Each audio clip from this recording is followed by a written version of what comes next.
ہند پاک تعلقات یہ موضوع جب بھی سامنے آتا ہے تو اکثر بس خبروں کی سرخیاں ہوتی ہیں یا پھر جذباتی نعرے. جی بالکل. اور اس شور میں جو اصل کہانی ہے وہ کہیں کھو جاتی ہے. ہاں، جو بہت گہری ہے، پیچیدہ بھی اور اکثر کافی دردناک بھی. صحیح. تو آج ہماری کوشش یہ ہے کہ کسی نتیجے پر پہنچنا نہیں، بلکہ جو ذرائع ہیں ان کی روشنی میں اس تعلق کی مختلف پرتیں کھولیں. جی، اور یہ تعلق صرف 1947 سے شروع نہیں ہوتا، اس سے بہت پہلے ایک مشترکہ تاریخ ہے. بالکل. وادی سندھ، ویدک دور، پھر اسلام کی آمد، غالب کی شاعری، اکبر کا زمانہ، ایک ہی زمین ایک ہی ثقافت کے رنگ تھے. لیکن پھر 1947 آ گیا. جی، اور 1947 کا بٹوارا وہ ایک ایسا آپ سمجھیں زلزلہ تھا جس نے سب کچھ بدل دیا. تاریخ کی شاید سب سے بڑی ہجرت تھی وہ. بالکل. اعداد و شمار تو بتاتے ہیں کہ 15 ملین یعنی 1.5 کروڑ سے زیادہ لوگ بے گھر ہوئے. 1.5 کروڑ؟ ہاں، اور 10 لاکھ سے زیادہ لوگ مارے گئے. یہ صرف نمبر نہیں ہے. نہیں، بالکل نہیں. یہ تو خاندانوں کے ٹوٹنے کی، بچھڑنے کی کہانیاں ہیں. وہ ٹرینوں کا ذکر آتا ہے. جی، وہ لاشوں سے بھری ٹرینیں. زمین تو بٹی ہی، لیکن دونوں ملکوں کو ایک گہرا نفسیاتی زخم بھی ملا، جو شاید آج تک بھرا نہیں ہے. شاید نہیں بھرا. اور پھر زخموں پر نمک. جیسے ہی تقسیم ہوئی کشمیر پر پہلی جنگ، بالکل فوراً بعد وہیں سے اس تنازع کی بنیاد پڑ گئی جو آج تک چل رہا ہے. اور یہ جنگوں کا سلسلہ رکا نہیں. پھر نہیں رکا. 1965 میں بڑی ٹینکوں کی لڑائیاں ہوئیں.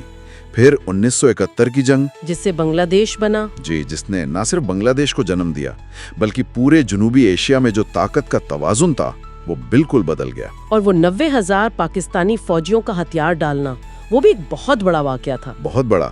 دوسری جنگ عظیم کے بعد شاید اتنی بڑی تعداد میں فوجیوں نے کبھی ہتھیار نہیں ڈالے تھے. ہر جنگ نے تعلقات کو مزید بگاڑا. یہ تو ایک نہ ختم ہونے والا چکر لگتا ہے. اور پھر 1998 آ گیا. جی، ایٹمی دھماکے پہلے بھارت نے کیے پوکھران میں، پھر پاکستان نے چاغی میں. اور یہ خطہ ایک دم سے دنیا کا آپ کہیں سب سے خطرناک نیوکلیئر فلیش پوائنٹ بن گیا. بالکل. ایک طرف تو وہ تھیوری آئی باہمی یقینی تباہی کی، یعنی میڈ، کہ اب شاید بڑی جنگ نہ ہو. جی، مگر عملی طور پر کیا ہوا؟ 1999 میں کارگل کی جنگ ہو گئی. تو اس نے تو یہ ثابت کر دیا کہ ایٹمی ہتھیار ہونے کے باوجود بھی جنگ ہو سکتی ہے. بالکل. روایتی جنگ یعنی لمیٹڈ وار کا خطرہ شاید کم نہیں ہوا بلکہ ایک طرح سے بڑھ گیا. یہ عجیب سی بات ہے.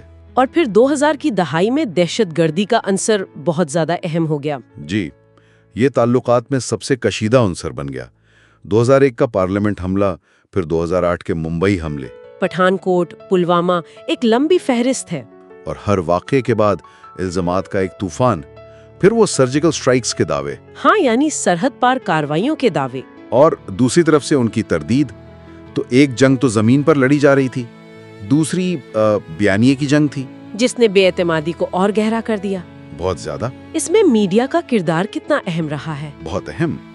دیکھیں، دونوں طرف اکثر جو قوم پرست میڈیا ہے وہ آنکھ پر تیل ڈالنے کا کام کرتا ہے. ہاں، وہ ایک دوسرے کے خلاف منفی تصویر بنانا، جنگ کو گلوریفائی کرنا.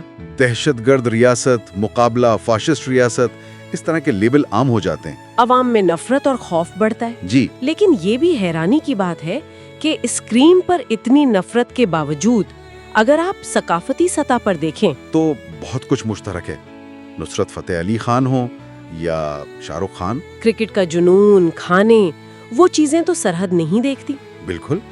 یہ یاد دلاتا ہے کہ شاید سرکاری بیانیہ سے ہٹ کر بھی کوئی حقیقت ہے. اور اسی امید پر شاید امن کی کوششیں بھی تو ہوئی ہیں. جی بالکل ہوئی. 1999 میں واجپئی صاحب کی وہ لاہور بس یاترا ایک بڑا تاریخی لمحہ تھا. ہاں، بہت امید پیدا ہوئی تھی اس سے. مگر چند مہینے بعد ہی کارگل جنگ شروع ہو گئی. امیدیں ٹوٹ گئیں. پھر 2001 میں آگرہ میں ملاقات ہوئی مشرف اور واجپئی کی، وہ بھی ناکام رہی. پھر 2004 میں ایک امن عمل شروع ہوا تھا جو کچھ عرصہ چلا.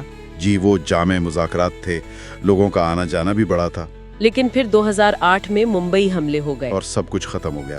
یعنی ہر بار امید بنتی ہے اور پھر کوئی واقعہ یا وہی پرانی بے اعتمادی آڑے آ جاتی ہے۔ جی، اور ان تمام باتوں کے مرکز میں کہیں نہ کہیں کشمیر کا مسئلہ ہمیشہ رہتا ہے۔ بالکل۔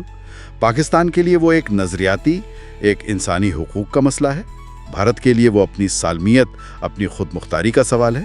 لیکن اس پوری بحث میں کشمیری عوام کی اپنی آواز کہاں ہے؟ ان کی کیا خواہشات ہیں؟ ان کی روزمرہ کی زندگی کیسی ہے؟ یہ بہت ہی اہم نکتہ ہے۔ جب تک کشمیری عوام کو اس مسئلے کے حل میں مرکزی حیثیت نہیں دی جاتی، ان کی امنگوں کو نہیں سمجھا جاتا، تب تک شاید پائیدار امن ممکن نہیں۔ بہت مشکل ہے۔ ان کی زندگیاں تو کئی دہائیوں سے اسی تنازع کے نظر ہو رہی ہیں۔ لیکن اگر ہم سیاست اور تنازعات سے ایک لمحے کے لیے ہٹ کر دیکھیں تو عوام کی سطح پر کیا ہو رہا ہے؟ وہاں تصویر اکثر مختلف ہوتی ہے۔ آپ بیرون ملک دیکھیں، بھارتی اور پاکستانی اکثر بہت اچھے دوست ہوتے ہیں۔ ہاں، سوشل میڈیا پر بھی ایسے گروپس ہیں جہاں مشترکہ ثقافت، ورثے کی بات ہوتی ہے۔ جی، اور وہ انسانی ہمدردی کی مثالیں بھی ملتی ہیں، جیسے کسی پاکستانی کے علاج کے لیے بھارت میں لوگ چندہ جمع کر رہے ہوں، یا کسی بھارتی قیدی کی رہائی پر پاکستان میں لوگ خوشی منا رہے ہوں۔ یہ چھوٹی چھوٹی چیزیں یہ بتاتی ہیں کہ نفرت کے اس ماحول میں بھی انسانیت کہیں نہ کہیں زندہ ہے۔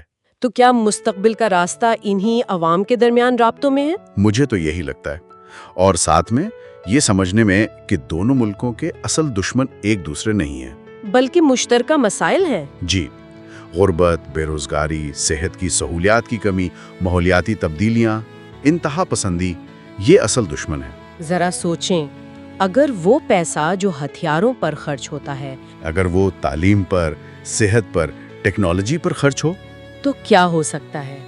تو آخر میں یہی سوال ذہن میں آتا ہے کہ کیا یہ ممکن ہے؟ کیا یہ دونوں ملک دشمنی اور بے اعتمادی کے اس تاریخی چکر سے کبھی باہر نکل سکتے ہیں؟